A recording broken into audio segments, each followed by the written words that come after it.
الفتح الرياضي الرباطي، واذا بنقطتين عن فريق اتحاد ورقه، فيما الانظار تتجه للوداد الرياضي اللي غادي يدخل المقابله ديال اليوم. حنا كنشوفوا هنا المصافحه ما بين المطيع في حراسه المرمى، باقي اللاعبين رقم 3 انس صرغات، 4 امين التحكيمي الممثل بيوسف اتريكي. في الوقت كنشوفوا هنا الصور ديال اللاعبين ديال فريق الوداد الرياضي، وايضا صور الترتيبي. تعطى في هذه اللحظات انطلاقه المقابله وينطلق الحماس. فتح الرباطي كنتابعونا محاوله تمريره داخل منطقه الجزاء، محاوله فرصه جميله، استثمار ديال هذه الكره فيها اخذ ورد، فيها ايضا تبادل الكرات بشكل جميل، تمريرات ديال اللاعبين، وفي اخر المطاف كتضيع فرصه مواتيه لتسجيل عناصر الفريق ديال الوداد الرياضي. فرصه ديال تسجيل هنا، كره ممتازه داخل منطقه الجزاء، يضيع هدف محقق.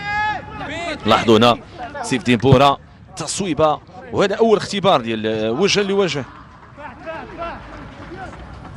عملية تمريرة سيف الدين بورا ينطلق من الجهة اليمنى لوحده، يبحث عن المرور، يخترق تصويبة ممتازة، فرصة الهدف، هدف يضيع من أقدام الوداد الرياضي منطقة التسجيل.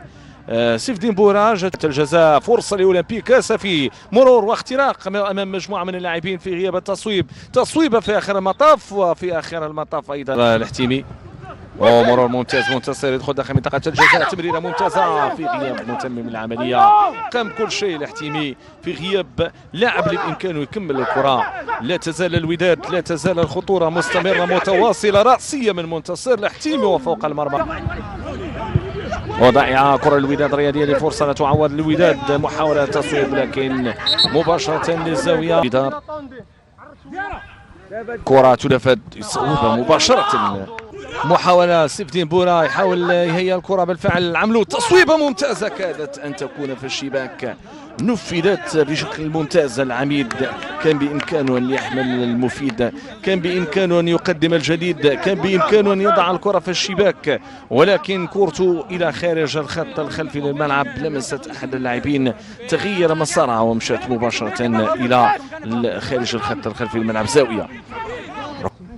تنفذ الكرة من جديد داخل منطقة الجزاء، تحضير من جانب الحارس خطيرة جدا، تستمر العملية الهجومية، تصويبة ممتازة من جانب الدراوي، ولكن أمر طبيعي سيتوقف اللاعب بعد الوقت، وهو الذي مرت مرماه من أزمة حقيقية ومن موقف صعب ومن إمكانية تسجيل هدف. واصل اللعب، تصبح صوب النجار انطلاقة لصالح فريق اولمبيك سفي، هذه الأخطر منذ انطلاقة الجولة الثانية. محاولة تصويبة ممتازة، تألق الحارس، ونشوفوا هنا الطريقة اللي جات من جانب سعد المرسلي، لأنه هو اللاعب اللي صوب على الصورة. سعد المرسلي وجه قذيفة صاروخية، ترفع عليه كرة ممتازة، خروج الحارس، يشرك وليد غلوف، كرة دخول داخل منطقة الجزاء، من أخطر المحاولات لفريق اولمبيك سفي، والهدف الأول، هدف أول صناعة لفريق اولمبيك سفي، جاب كيفية مناسبة، دخول واختراق داخل منطقة الجزاء، وضع الكرة في الشباك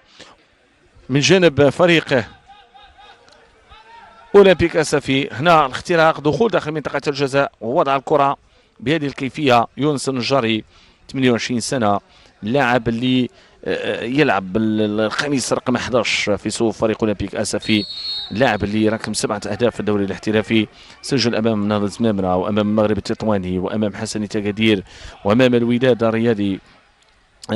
نهضة زمامرة ايضا في الاياب، وايضا تمكن جانب من هيلو في الانطلاقه والبحث عن اختراق الدخول داخل منطقه الجزاء، تمريره، فرصه ديال الهدف، فرصة جميلة ديال الهدف لفريق اولمبيك اسفي بعملية منسقة. عبد الرحمن كساك على الصورة كان قريبا من وضع الكرة في الشباك، الانطلاقة كانت ممتازة، العملية الهجومية كانت جيدة، التأطير ديال الكرة ايضا كان جيد، ولكن استثمار ديال الكرة لم يكن بالنحو الامثل، وايضا تحتسب الحارس اللي تمكن باش انه يبعد الخطورة الماضية على الشباك ديالو.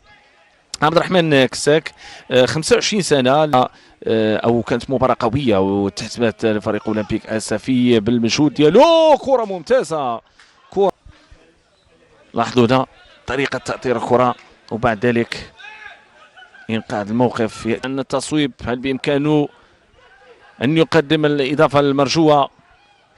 ديارة تصويبة أمامية ولكن الفاسي اليوم مع فريق أولمبيك أسفي بشكل آخر. كرة تنفذ رأسية من جانب فريق الوداد. هذه كرة الهدف اللي كان بإمكانها أن تكون في الشباك.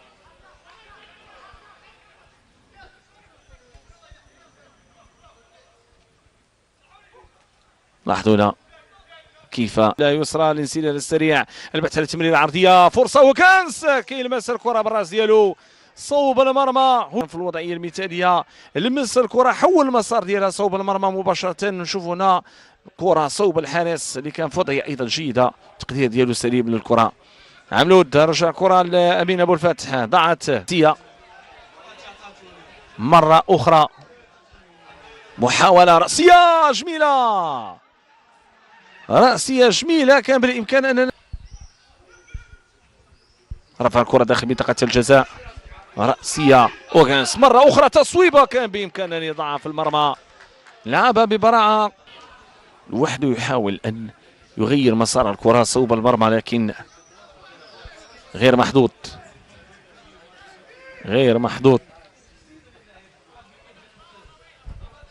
محاولة من الجهة اليمنى لانسلال البحث من أمين أبو الفتح، تمريرة عرضية مواتية للتسديد، تصويبة ولكن هناك تغطية من الدفاع. لعبت بشكل ممتاز هذه العملية الهجومية لكنها لم تستثمر على النحو الأمثل. تعود من جديد في خط الوسط لكن الحكم يعلن على نهاية أحداث الشوط الثاني من مباراة اليوم. النتيجة المعروفة، تفوق فريق أولمبيك أسفي على حساب فريق الوداد الرياضي. أولمبيك أسفي الذي يرتقي في سلم الترتيب ويضيف 3 نقاط ليكون جنبا لجنب رفقة فريق الوداد الرياضي في الرتبة الخامسة، فيما الأنظار